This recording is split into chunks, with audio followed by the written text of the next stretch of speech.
Hello and नमस्कार दोस्तों। आज के इस वीडियो लेक्चर में हम सामान्य ज्ञान के महत्वपूर्ण क्वेश्चन डिस्कस करेंगे जो कि हमारे आने वाले एग्जाम्स के लिए महत्वपूर्ण हैं। सभी क्वेश्चंस आपको बाइलिंगुअल हिंदी और इंग्लिश दोनों लैंग्वेज में अपीयर होंगे और इनकी पीडीएफ के लिए आप हमारे टेलीग्राम ग्रुप या फिर व्हाट्सएप ग्रुप को ज्वाइन कर सकते हैं दोस्तों। इनका लिंक डिस्क्रिप्शन बॉक्स में दिया हुआ है और अधिक से अधिक इस सेशन को शेयर कर दीजिए। इसमें काफ़ी सुपर इंपॉर्टेंट क्वेश्चंस इंक्लूड किए हुए हैं जो कि प्रीवियस ईयर्स के एग्जाम्स में पूछे गए थे। दोस्तों, जितने लोग भी वीडियो को लाइव देख रहे हो इसको लाइक जरूर कर देना। तो शुरू करते हैं। आज का पहला प्रश्न, the Krishna river originates from which of the following places. तो जो कृष्णा नदी है उसका उद्गम स्थान क्या है, वह किस स्थान से निकलती है। दोस्तों, महाराष्ट्र में जोर विलेज के निकट महाबलेश्वर नामक स्थान से कृष्णा नदी निकलती है और बे ऑफ बंगाल में गिर जाती है। कृष्णा नदी कहाँ गिरती है? बंगाल की खाड़ी में। तो इसका आंसर है ऑप्शन नंबर ए, महाबलेश्वर। दोस्तों, यहाँ से दूसरा क्वेश्चन और पूछा जाता है कि जो सोन नदी है, ठीक है, सोन रिवर, जिसे कि बिहार का शोक कहा जाता है, जिसे कि बिहार का शोक कहा जाता है, वो कहाँ से निकलती है? तो सोन नदी जो है दोस्तों वो अमरकंटक से निकलती है। इतनी बात याद रखेंगे। बढ़ते हैं अगले प्रश्न की ओर। तो अगला प्रश्न है, who is called the watch dog of Indian market. तो भारतीय स्टॉक मार्केट का, प्रतिभूति बाजार का वॉच डॉग किसे कहा जाता है जो कि भारतीय मार्केट पर निगरानी रखती है? दोस्तों, सेबी को। ठीक है, सेबी का फुल फॉर्म है security exchange board of India, जिसको कि 1988 में इसकी स्थापना हुई थी, लेकिन लागू इसको 1992 में किया गया था। किस एक्ट के अंतर्गत? सेबी एक्ट 1992 के अंतर्गत। इसका हेडक्वार्टर जो है मुंबई में है और चेयरमैन इसके अजय त्यागी हैं। ये करंट अफेयर्स की दृष्टि से महत्वपूर्ण क्वेश्चन आपके लिए हो सकते हैं। तो भारतीय मार्केट का वॉच डॉग कहा जाता है सेबी को। Option number A is right answer. अगला प्रश्न है दोस्तों, which of the following national highways is collectively called grand trunk road. निम्नलिखित में से कौन राष्ट्रीय राजमार्ग सामूहिक रूप से ग्रांड ट्रंक रोड कहलाते हैं? दोस्तों, NH1 एंड NH2, ठीक है, नेशनल हाईवे 1 और नेशनल हाईवे 2 को कलेक्टिवली हम ग्रांड ट्रंक रोड बोलते हैं और ग्रांड ट्रंक रोड की लेंथ है 2700 किलोमीटर। ठीक है दोस्तों, इसको शेर शाह सूरी द्वारा बनाया गया था। 16वीं शताब्दी में शेर शाह सूरी द्वारा ग्रांड ट्रंक रोड को बनाया गया था। इतनी बात आप यहाँ से याद रखेंगे। इसका आंसर है option number A, NH1 and NH2 collectively called grand trunk road. अगला प्रश्न है दोस्तों, the green gold revolution is related to. तो ग्रीन गोल्ड क्रांति किससे संबंधित है? दोस्तों, बम्बू प्रोडक्शन से। ठीक है, बांस के उत्पादन से ग्रीन गोल्ड जो क्रांति है वो संबंधित है। सुपर इंपोर्टेंट क्वेश्चन है।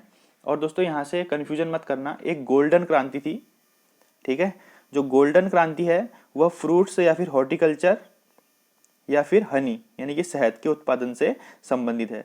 तो गोल्डन रिवॉल्यूशन और ग्रीन गोल्ड रिवॉल्यूशन में आपको कंफ्यूज नहीं करना है। ग्रीन गोल्ड रिवॉल्यूशन जो है वो बंबू उत्पादन से संबंधित है। अगला प्रश्न है दोस्तों, the longest river flowing in Asia continent. तो एशिया महादेश में बहने वाली सबसे लंबी नदी कौन सी है? तो यांग सिटी क्यांग या यांगसी रिवर जो कि चाइना में बहती है, वो एशिया महादेश में बहने वाली सबसे लंबी नदी है और वर्ल्ड की थर्ड लॉन्गेस्ट रिवर है। ठीक है, विश्व की तीसरी सबसे बड़ी और एशिया की सबसे लंबी रिवर जो है वो है यांगसी रिवर, जो कि चाइना की भी सबसे बड़ी रिवर है। ठीक है, इसकी लंबाई जो है दोस्तों वो है 6300 किलोमीटर। तो इसका आंसर है ऑप्शन नंबर बी। अगला प्रश्न है दोस्तों, which of the following oceans has a north pole in the middle. तो किस महासागर के मध्य में उत्तरी ध्रुव है? ज्योग्राफी के प्रोस्पेक्टस से सुपर इंपोर्टेंट क्वेश्चन है दोस्तों। आर्कटिक महासागर, ठीक है, आर्कटिक ओशन के मिडिल में जो है वो नॉर्थ पोल है जो कि हमेशा आइस से कवर रहता है। और आर्कटिक महासागर जो है coldest of all the ocean यानी कि सभी समुद्रों में सबसे ठंडा है। यहाँ का टेम्परेचर दोस्तों माइनस में होता है। ठीक है, तो इसका आंसर है option number B, Arctic ocean.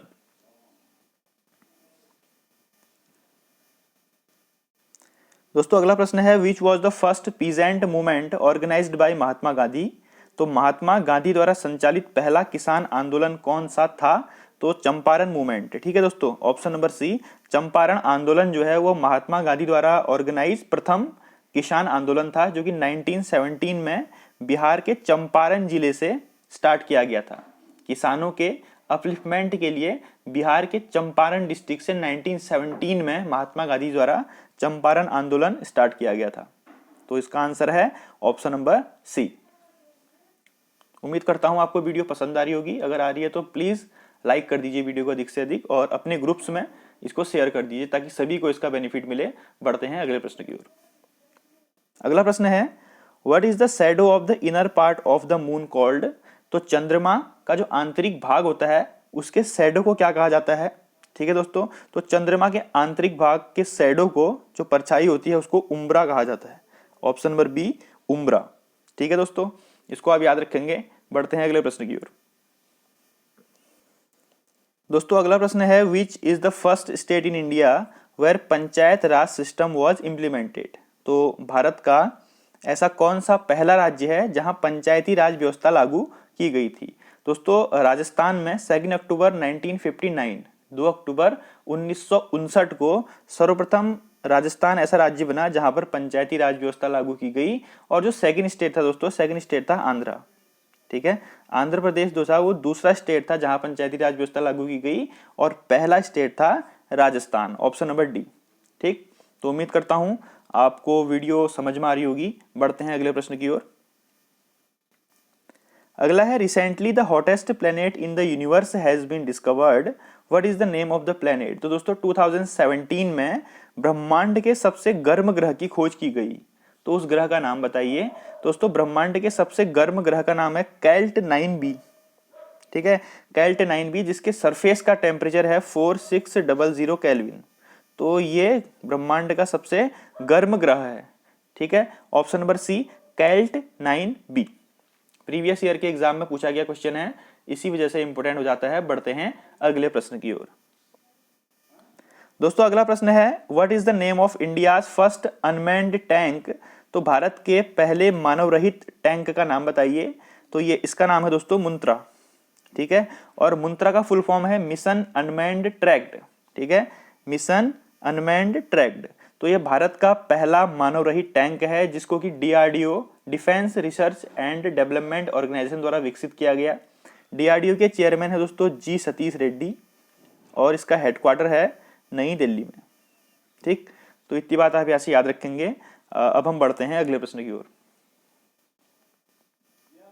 अगला प्रश्न है Surya Kiran is a joint military exercise between India and which country. तो सूर्य किरण भारत और किस देश के बीच एक संयुक्त सैन्य अभ्यास है। तो दोस्तों इंडो नेपाल का जो मिलिट्री एक्सरसाइज होती है, एनुअल जॉइंट मिलिट्री एक्सरसाइज होती है दोस्तों, इसे कहते हैं सूर्य किरण। ठीक है, तो इसका आंसर है option number D Nepal. By what name is Everest Nepal the highest mountain peak in the world. तो जैसे कि आपको पता है कि विश्व की सर्वोच्च पर्वत शिखर है एवरेस्ट, जिसकी ऊंचाई है 8,848 मीटर। तो यह नेपाल में किस नाम से प्रसिद्ध है। तो दोस्तों एवरेस्ट को नेपाल में सागरमाथा के नाम से जाना जाता है।